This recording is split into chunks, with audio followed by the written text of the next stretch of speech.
Iran से युद्ध लड़ना ट्रंप के गले की फांस बन गया है। मकसद हासिल करना तो दूर, लंबा खिंचता युद्ध अमेरिका के हथियार भंडार पर भारी पड़ रहा है। 35 करोड़ रुपए कीमत वाली टॉमहॉक मिसाइलों पर चौंकाने वाला खुलासा हुआ है। टॉमहॉक मिसाइलों को अमेरिका अपनी बड़ी ताकत मानता है, लेकिन जिस रफ्तार में ईरान पर यह मिसाइलें गिराई गई हैं, अमेरिका के पास इस बेहद कामयाब टॉमहॉक मिसाइलों की किल्लत हो गई है। ईरान युद्ध पर ट्रंप की हौच पौच पॉलिसी के बीच चौंकाने वाली रिपोर्ट आई है। क्या इस रिपोर्ट की जानकारी सबसे पहले व्हाइट हाउस को ही दी गई, जिसके बाद ट्रंप ने युद्ध समाप्ति की तारीख तय कर दी? 2-3 हफ्ते। अमेरिका की इस सीक्रेट रिपोर्ट में खुलासा हुआ है कि दुनिया में सबसे बड़े हथियार भंडार वाले देश के पास स्टॉक की कमी हो गई है। ईरान पर अंधाधुंध मिसाइलें बरसाने के दौरान मिसाइल स्टॉक का ख्याल नहीं रखा गया और अब आलम है कि अमेरिका के सामने हथियारों की कमी का संकट खड़ा हो गया। कैसे और क्यों, सबसे पहले इसे समझिए। रिपोर्ट के मुताबिक अमेरिका ने एपिक फ्यूरी 2026 में सिर्फ पहले 4 हफ्तों में 850 टॉमहॉक दाग दी है। इससे पहले किसी भी एक ऑपरेशन में इतनी मिसाइलें नहीं दागी गई।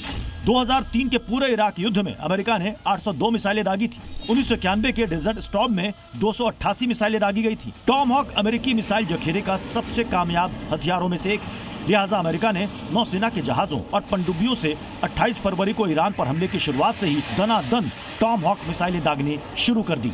अमेरिका की थिंक टैंक CSIS यानी कि centre for strategic and international studies की रिपोर्ट के मुताबिक हर टॉमहॉक मिसाइल की कीमत करीब $3.6 मिलियन यानी लगभग 35 करोड़ रुपए। इस हिसाब से इन 850 मिसाइलों की कुल कीमत लगभग 30,000 करोड़ की आंकी जा सकती है। वॉशिंगटन पोस्ट के मुताबिक अनुमान है कि अमेरिकी नौसेना के पास लगभग 4,000 टॉमहॉक मिसाइलें हैं, जिसमें 850 तो ईरान पर ही दाग दी गई हैं। मतलब टॉमहॉक मिसाइलों का करीब 1/4 हिस्सा खत्म हो चुका है। अमेरिका टॉमहॉक क्रूज मिसाइलों का प्रोडक्शन बहुत सीमित मात्रा में करता है।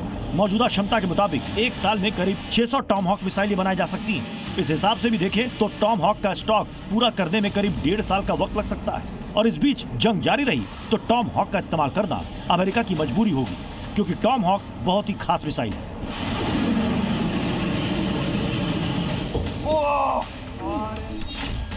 टॉमहॉक मध्यम दूरी की सबसोनिक क्रूज मिसाइल। ये जमीन, जहाज और पनडुब्बी से छोड़ी जाती है। कम ऊंचाई पर उड़ती है, जिससे रडार इसे आसानी से नहीं पकड़ पाता। रेंज 1250 से 2500 किलोमीटर तक है। स्पीड सबसोनिक मतलब लगभग 800 किलोमीटर प्रति घंटा है। ये 1000 पाउंड किलो विस्फोटक सटीक निशाने पर गिरा सकती है। यह मिसाइल 140 से ज्यादा अमेरिकी नौसेना के जहाजों और पनडुब्बियों से छोड़ी जा सकती है। इतनी महत्वपूर्ण मिसाइल के स्टॉक में कमी अमेरिकी जनरलों के लिए चिंता का विषय है। हालांकि ईरान युद्ध के दौरान अमेरिका के पास हथियारों की कमी सिर्फ टॉमहॉक मिसाइलों के तौर पर नहीं दिखी है। अमेरिका को इस युद्ध में हथियारों के नुकसान का आंकड़ा बहुत चौंकाने वाला है। F-35 जिसे मार गिराने का दावा ईरान ने किया, F-15 इसे भी नष्ट करने का दावा हुआ और F-18 फाइटर जेट इसे भी तबाह करने का ईरान ने दावा किया। MQ-9 रिपर ड्रोनों का ईरान ने कचूमर निकाल दिया।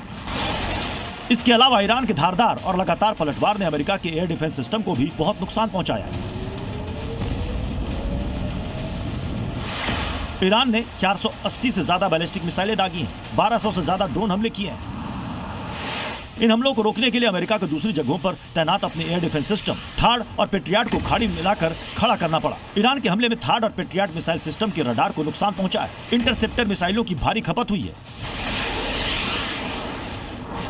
अमेरिका के पास लगभग 500 से 700 पेट्रियट मिसाइलें बनाने की क्षमता है और इतनी अवधि यानी एक साल में 600 टॉमहॉक मिसाइलें बनाई जा सकती हैं। यानी कि हथियार निर्माण में वक्त लगेगा और जंग जारी रही तो प्रोडक्शन भी बढ़ाना होगा।